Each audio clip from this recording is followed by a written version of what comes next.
Bonjour tout le monde, c'est Douceur de Créer. Alors je vous retrouve aujourd'hui pour réaliser un tableau en mix média. Attendez, je suis en train de bouger, voilà. Comment dire, personnellement c'est la première fois que j'en fais un, ça m'a toujours beaucoup tenté et puis je le faisais pas, je sais pas pourquoi.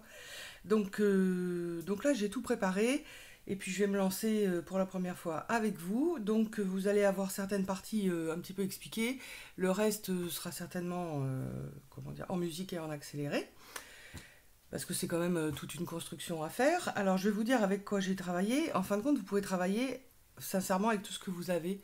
Des trucs de récupération, des choses que vous avez achetées qui vous plaisent plus. Enfin bon, voilà, faut se lâcher un petit peu, hein, et moi j'aime bien à partir du moment où eh ben, on y va en, comment dire, sans préjugés, parce qu'en fin de compte, c'est ça, même si on n'a jamais fait, je crois qu'il y a un moment donné, il faut y aller. Donc je vous ai mis simplement quelques petits exemples. Là, c'est que des choses qui datent hein, quand même. Ça, c'est un carton toilé que j'avais eu dans une solderie, qui coûtait une misère. Et puis, comment je m'en étais jamais servi, vous voyez, il y a une impression dessus. Bon, c'est quand on veut peindre et suivre le modèle. J'ai quand même passé du gesso dessus parce que le motif était trop important et il me gênait, si vous voulez, pour faire la construction. Quand j'ai voulu aller en racheter, parce qu'il y en avait, je sais pas, plus d'une centaine, hein, tout avait été acheté par un prof des beaux-arts. Donc, comme quoi, c'était une super affaire. Voilà, là, j'ai un petit morceau en bois que j'ai coupé en deux. Ça, c'est des intercalaires, vous savez, dans les boîtes de fromage à pâte cuite. Ça, c'est une petite fiole de collyre pour les yeux. Ça, c'est simplement un bout de carton. Bon, là, j'ai passé un coup de gesso, mais c'est pas forcément nécessaire à ce stade-là. Ça, des petites formes en carton de chez Action que j'avais peintes, bien sûr, qui vont pas rester comme ça. Et puis, je me suis fait une petite boîte. Alors, je vais juste la passer comme ça. Voilà, avec tout plein de petits bidules que je vais pouvoir utiliser. Donc pour vous montrer, bon là je vais pas tout utiliser bien sûr sur cette création-là, mais pour vous montrer ce qu'on peut faire, on peut utiliser de la dentelle, du tissu, du papier de soie, du serviettage aussi, hein, puisque après il ne se verra pas, on va juste garder l'empreinte de la fibre. Vous pouvez utiliser des pochoirs, de la modeline paste, des rubans, enfin bon, et puis des petits moulages comme ça c'était Isabelle Cartery de la chaîne... Isabelle Carteret qui m'avait fait ça. Coucou, je sais que tu vas passer par là, je te remercie encore. Vous voyez, des petits sujets comme ça pour qu'on puisse monter. Alors, au niveau des peintures, pour l'instant, j'ai pas investi parce que j'ai quand même pas mal de choses à la maison. La seule chose, c'est savoir si je vais pouvoir l'utiliser pour ça. C'est-à-dire, bon, j'ai du gesso noir. Bon, moi, il est en tube, mais il existe aussi en pot. Et puis, j'ai des peintures, comment dire, irisées. Voilà, bon, cela c'est du PBO, ça c'est de l'Amsterdam. Je vais essayer d'utiliser ça parce que, bon, moi j'utilise ça sur des grandes toiles, donc j'ai du stock. La seule chose, c'est qu'il va falloir voir. Il ne faut pas que ma peinture, comment dire, pénètre trop, si vous voulez, dans mon motif. Donc, parce que normalement, le motif, il est léché hein, par le pinceau. Donc, je vais voir. Sinon, j'ai quand même commandé un wax ou une wax, je sais pas comment on dit, sur Amazon. J'en ai commandé qu'un pour voir. Et comment dire, de la marque d'Alors René. Donc ça, c'est rayon Beaux-Arts. Ce sont des encres, c'est pareil, irisées. Vous voyez, donc là qu'on utilise à la goutte, on peut pchiter pour faire des dégoulinures. Enfin bon, ça c'est mis de côté aussi. Et puis au niveau des cires, parce que c'est vrai que j'aime beaucoup détourner les produits aussi, parce que les produits de laser créatif coûtent très cher. Ça, c'est de la cire teintée métallisée, vieille or, je crois, celle-là. Donc, qui est faite pour les meubles. Moi, je l'avais payé 60 centimes dans un magasin de déstockage. On verra bien, ça passe ou ça passe pas, mais en tout cas, ça vaut le coup de tester.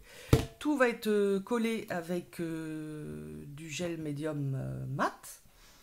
Et puis écoutez, pour l'instant, c'est tout. Ouais. Donc je vais faire mon petit tri, puis après je partirai pour la création. Et puis n'hésitez pas si ça vous tente, et ben c'est parti.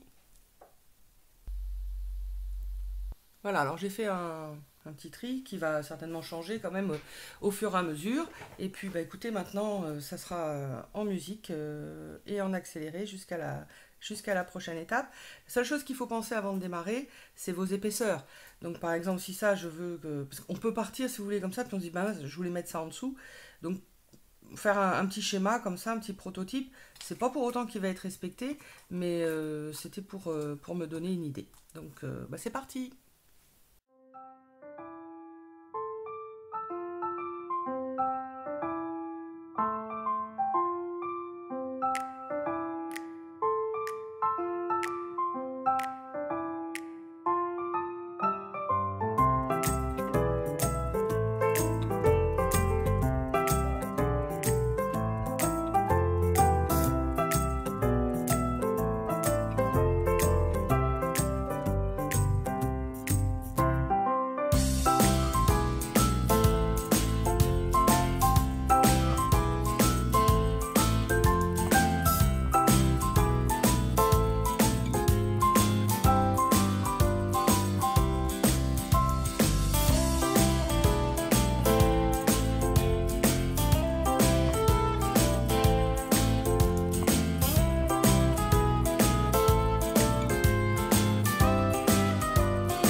Alors je vous retrouve après le collage de mon petit montage.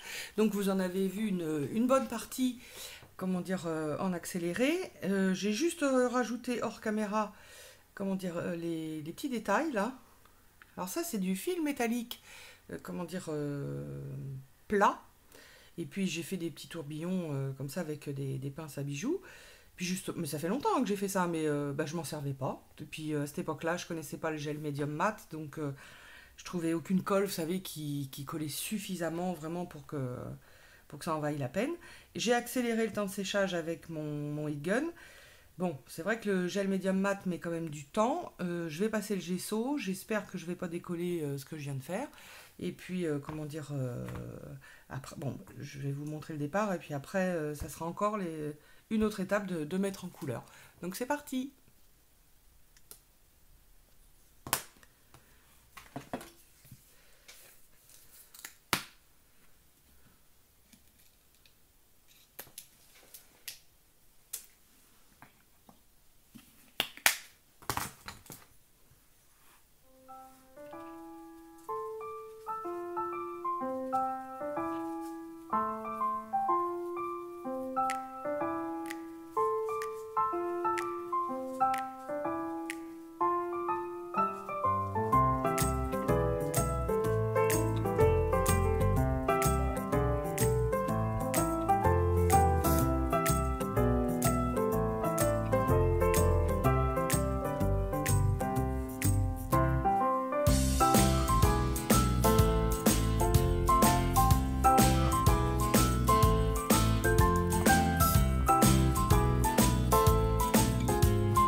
Voilà, j'ai tout passé au gesso. Il y a eu juste deux petits trucs qui n'étaient pas complètement secs. Donc, bah, je les ai enlevés et recollés. C'est-à-dire la petite pipette, là, bah, on voit plus maintenant, mais vous savez, pour le collier. Et puis cette fleur-là. Voilà, c'est pour ça qu'on voit encore quelques traces de blanc, mais c'est tout simplement la colle qui n'est pas sèche. Il suffira de remettre une petite pointe noire. Donc, je vais essayer de vous montrer plus près. Je ne sais pas si ça va vous donner quelque chose, parce que c'est pas... Voilà, on a des reflets bleus, mais je pense que c'est... Enfin, je pense, non, c'est que la lumière. Voilà, alors n'oubliez pas de faire les bords, ici. J'ai démarré avec un pinceau, comment dire, à plat, et puis j'ai terminé pour bon, bah, aller dans les tout petits recoins avec un pinceau rond. Donc au niveau du choix du pinceau, c'est vrai qu'il faut de l'entre-deux. C'est-à-dire que si vous avez un pinceau, ce qu'on appelle un pinceau usé, là il va peut-être vous rendre service. Il vous servira aussi pour, comment dire, pour poser la couleur tout à l'heure. Mais comment dire, en même temps, il faut pas qu'il soit trop mou parce que sinon il rentre pas, si vous voulez, ne serait-ce que dans la dentelle et tout ça, il rentre pas dans les petits trous. Donc il faut un entre-deux. Je sais que ce que je vous dis, je vous renseigne pas trop, mais déjà pas un pinceau trop mou. Si vous avez du poil comme ça, voilà, ça c'est bien. Moi j'en ai qu'en gros, hein, enfin, moi c'est mes petits pinceaux ça normalement, et ça c'est pas mal. La seule chose c'est que ce sont des pinceaux souvent qui perdent leur poil. Donc voilà, celui-ci. Ça c'est bien. Ça il va m'aider moi pour mettre en couleur. Voilà. Quand vous avez un pinceau tout neuf comme ça, si vous ne l'avez pas payé trop cher, mettez-le une nuit dans de l'eau, dans un verre, jusqu'ici, hein, pas plus loin, parce qu'après on abîme la virole. Et après, vous prenez votre pinceau et vous tirez comme ça. Donc, si c'est un pinceau qui perd beaucoup ses poils, ça devrait déjà vous en éliminer pas mal. Voilà, donc eh bien je vais accélérer le séchage et puis on se retrouve après. À tout à l'heure. Alors, je vous retrouve maintenant. Je suis vraiment déçue parce que j'ai tout filmé, hein. La mise en couleur a été filmée, mais en fin de compte, ça n'a pas enregistré. Donc, du coup, vous avez la pièce une fois terminée. Je vais vous la montrer quand même, bien sûr. Et puis, toutes les étapes, je vous remontrerai dans une autre vidéo, puisque maintenant, je peux rien faire d'autre. Donc, j'ai posé, dans les peintures que je vous avais montrées au départ, j'ai posé le bleu nuit d'abord. Après, j'ai posé, donc bien sûr, vous faites sécher entre chaque couche. Après, j'ai posé le rose. Et puis en dernier, je suis venue me poser les touches de lumière. C'est un médium iridescent. Bon, ça, moi, je l'ai trouvé chez Nose, hein. C'est quand même la marque Winsor & Newton, qui est une marque rayon Beaux-Arts. Donc, ça existe aussi en grande quantité. C'est-à-dire que vous pouvez l'utiliser pur, comme ça, mais vous pouvez aussi mettre quelques gouttes dans vos acryliques pour les rendre justement iridescentes, un peu ce côté métallique qu'on aime bien. Voilà, donc je vous montre un petit peu plus. Bon, je suis contente hein, pour un premier, je suis contente du résultat. Alors, j'ai pas osé je vais vous le montrer sans lumière et puis j'allumerai après parce que ça brille pas mal. Alors, suivant comment vous allez le tourner, mais vous voyez là, on a une dominance de rose, mais on peut également avoir des dominances de bleu. Donc, c'est très sympa. Comment dire, quand on passe devant, vous voyez, on n'a jamais la même chose. Là, je vous montre donc l'épaisseur, tout ce que j'ai superposé. Sachant que donc à chaque fois, avec votre pinceau, vous venez ce qu'on appelle lécher toutes les surfaces. C'est pour ça que vous déposez de très fines couches. Et puis bon, après, ça dépend de l'intensité que vous voulez, hein, parce que j'ai quand même du bleu, vous voyez, au fond, j'ai quand même du bleu. Comment dire, là, je n'étais pas sur mes surfaces, hein. Voilà. La prochaine fois, ce que je ferai, c'est que, comment dire, mon support, je le passerai au gesso noir d'abord, ou gesso blanc suivant la couleur que je ferai, tout simplement parce qu'à partir du moment où vous prenez par exemple des pièces comme ça, où là c'est en bois, mais la pièce est assez épaisse, c'est très difficile au pinceau d'aller au fond pour que tout soit noir, hein. Donc j'y ai passé quelque part un petit peu plus de temps que prévu. Alors je vais allumer la lumière, on va voir si vous allez avoir une différence. Alors, ça va s'adapter. Ouais, c'est pas, je sais pas. On voit, quelque part, on voit un peu plus les reliefs. Maintenant, de voir à la couleur, je sais pas.